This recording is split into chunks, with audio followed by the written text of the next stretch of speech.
Have you ever found yourself all wound up about making the right choice, having to decide and not knowing on which leg to stand, which choice to be making? How do you know if when you're making a choice, if you're making the right choice? How do you decide that for yourself? Is it when you get the result that you want? Often when we're wobbling, we can't foresee that, right? That's why we're wobbling. If it was super easy to see which way to go, what choice to make, what would bring us where we want to be, it wouldn't be hard making that choice. So when we're wobbling, we're not having the clarity of knowing yet what is the right choice to make. And basically, I believe there is no right choice. There are only the choices you make.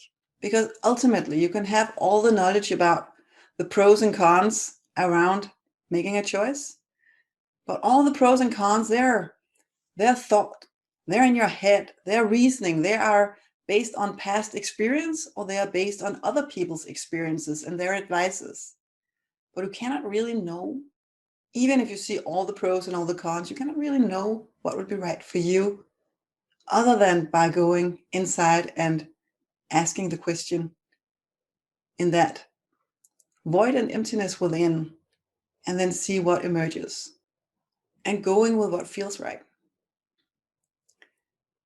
And choices are not right or wrong, good or bad. They are just leading us towards where we want to go to or not. And as such, if we make a choice and don't get the results we want, it's just feedback for us to scoot over a bit, try again. And sometimes life just has its way with us.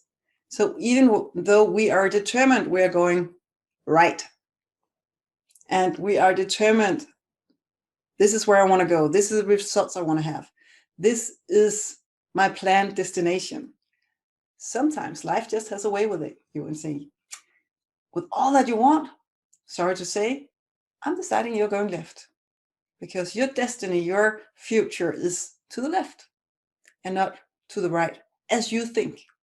Because we cannot really navigate life from our thinking, from our planning. We have to use another navigational tool and listen within. And sometimes our ambitions, our heady ambitions and desires and goals match that voice within, but sometimes they don't. Sometimes we want that splendid house, and life offers us a small apartment. We want that amazing love relationship, and life offers us a couple of years on our own.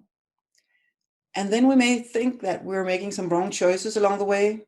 Oh, I should have stayed with that girlfriend or boyfriend way back. Because look, now I'm all alone and I don't want to be alone. How sad, I made the wrong choice. No, you're being prepared. You're being prepared for that next relationship to not be like your past relationship.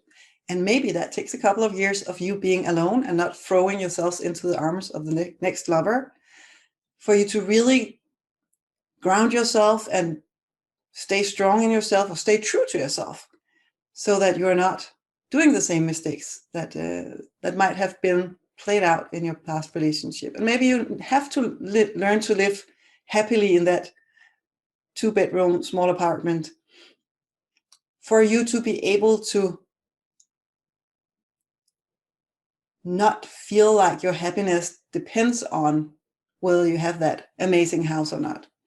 And when you've learned it, when you've learned the lesson, you'll be ready for the next relationship, or you will be ready to move up and into that amazing house that you dreamed of before.